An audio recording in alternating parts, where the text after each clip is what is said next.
अस्सलाम वालेकुम जी। आज जो मेरा टॉपिक है वो है डर। फोबिया क्या होता है? ठीक है। आपने अपने आसपास देखा होगा कि अक्सर लोग जो हैं वो किसी न किसी कोई ना कोई फोबिया का शिकार ज़रूर होते हैं, किसी न किसी डर का शिकार ज़रूर होते हैं। इसकी बहुत सारी इकसाम हैं। एक इंसान के अंदर एक वक्त में 2 से 3 या 4 से 5 फोबियाज़ भी हो सकते हैं, लेकिन कम से कम एक फ़ोबिया हर इंसान के अंदर ज़रूर पाया जाता है। ठीक है। अब मैं इनको स्टेप वाइज आपको बताऊंगा और आप खुद एग्री करेंगे कि ये जो फोबियाज़ हैं ये रियल लाइफ में एग्जिस्ट करते हैं। और फिर हम इसके ट्रीटमेंट में बात करेंगे, इसका इलाज कैसे करना है। और आप खुद भी बताएंगे कि आपको कौन सा फोबिया है। ठीक है। सबसे पहले अगर हम बात करें एगोराफोबिया पे, agoraphobia is basically a phobia, ये एक डर है to to being in open places. Patient जो है वो कभी भी खुली जगहों पे नहीं जा सकता, जैसे कि रेस्टोरेंट हो गए, कोई पार्क हो गए, कोई मॉल्स हो गए, वहाँ पे पेशेंट जाने से हेजिटेट करता है। ठीक है। इसी तरह एक और होता है सोशल फोबिया। तो ये दोनों सेम हैं, लेकिन सोशल फोबिया में आप patient can not be a social person. वो जैसे कि मिसाल के तौर पे आप मैकडोनल्ड्स जा रहे हैं ड्राइव थ्रू पे, या आप हार्डीज़ जा रहे हैं, तो आपका जो पेशेंट है वो कभी भी ऑर्डर नहीं दे पाता। ठीक है। उसको डर लगता है, उसको फोबिया होता है, अजीब सा लगता है। ठीक है। वो हेजिटेट करता है, वो हमेशा आपको कहता है कि आप ऑर्डर दे दो।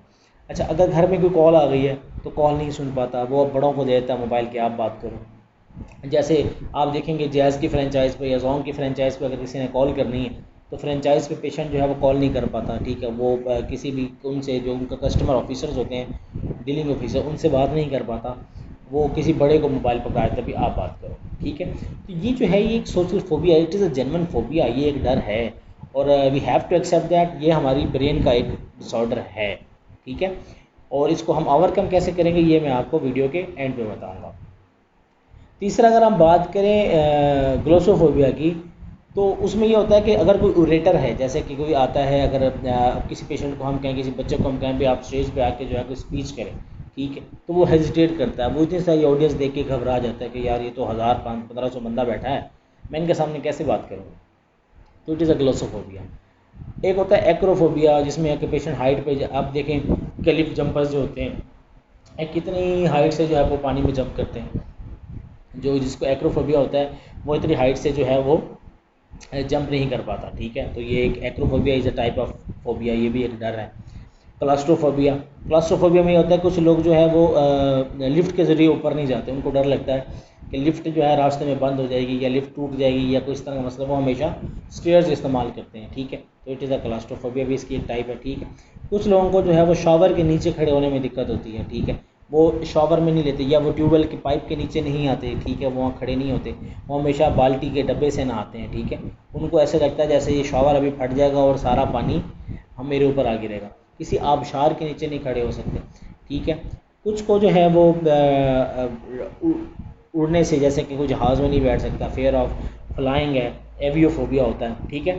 तो ये जेन्युइन फोबियाज़ हैं और हमें इस चीज़ को एक्सेप्ट करना है कि इन फोबियाज़ से जो है वो ऐसे लोग भी दुनिया में एग्जिस्ट करते हैं। ठीक है। एक होता है हीमोफोबिया। हीमोफोबिया जो है जिसमें आप पेशेंट जो है वो, उसको अगर हम सुई लगा के ब्लड निकालें तो जैसे वो ब्लड देखता है पेशेंट बेहोश हो जाता है या चकरा के गिर जाता है। ठीक है। तो it is also a genuine phobia. Sinophobia, कुछ लोग जो हैं वो कुत्तों से डरते हैं, जैसे वो देखेंगे दूर से कुत्ता उसकी तरफ आ रहा है तो वो घबराने लग जाएंगे या उनको पैनिक अटैक शुरू हो जाएगा। ठीक है। तो इसी तरह फेयर ऑफ नाइट है, अकेलेपन से डर लगता है, निक्टोफोबिया कहते हैं, या स्पाइडर से डर लगता है, उनको एरेक्नोफोबिया कहते हैं। तो ये जो मुख्तलिफ़ किस्म के जो फोबियाज़ हैं, इन सब के सिम्टम जो है ऑल ऑफ सडन स्टार्ट हो जाते हैं और वो सेम है। ठीक है। पैनिक अटैक शुरू हो जाता है, पेशेंट जो है उसको पसीने आना शुरू हो जाते हैं, दिल की धड़कन तेज़ हो जाती है, पिपल्स उसके डायलेट हो जाते हैं। ठीक है। और उसको इधर उधर की थॉट्स बिल्कुल ख़त्म हो जाती हैं, वो डर सा सहम सा जाता है, घबरा जाता है। ठीक है। उसके बाद या तो वो उस चीज़ से भागता है या फिर घबरा के चकरा के गिर जाता है, या जो है किसी बड़े की तरफ या किसी ऐसे बंदे की तरफ मूव करता है, लपकता है जो उसको इस चीज़ से बचा सकता है। ठीक है। तो ये उसके कुछ सिम्टम्स हैं, अगर किसी पेशेंट को फोबिया हो रहा है तो ये सिम्टम्स उसमें आ सकते हैं। अब आपने करना क्या है?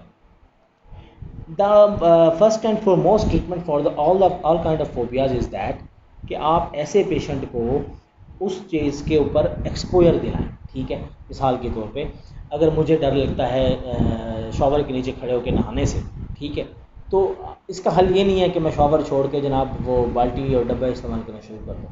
आपकी लाइफ में काफ़ी एक्सपीरियंसेस ऐसे आएंगे जहाँ पे आपको बाल्टी और डब्बा नहीं मिलेगा, ठीक है। तो आपको मजबूरन जो है वो शॉवर तो लेना है, तो आप शॉवर में नहाना पड़ेगा। उसका तरीकाकार ये है कि आप आहिस्ता आहिस्ता पेशेंट को उस चीज़ के साथ एक्सपोज करें, ठीक है। किसी को ओपन स्पेसिस से डर लगता है, आप उसको आराम आराम से उसको ओपन स्पेसिस में लेके जाना शुरू करें। उसके आसपास एक दो अपने करीबी बंदे खड़े करें, उसको इस तरह जो है ओपन स्पेसिस में लेके जाएं। किसी को अगर एलिवेटर से डर लगता है तो आप 7-8 बंदे उसको जो है थोड़ा काउंसल करें और एलिवेटर में 3-4 लोग उसके साथ जाएं, ठीक है, जो उसको सपोर्ट करें, ठीक है। किसी को अगर कुत्तों से डर लगता है तो वो उनके आसपास उसको थोड़ा एक्सपोज करें, ठीक है। एक्सपोजर थेरापी जो है वो किसी भी फोबिया के अंदर बहुत बहुत अच्छा रिजल्ट शो करती है, ठीक है। दूसरा, इसमें कॉग्निटिव बिहेवियर थेरापीज़ होती हैं।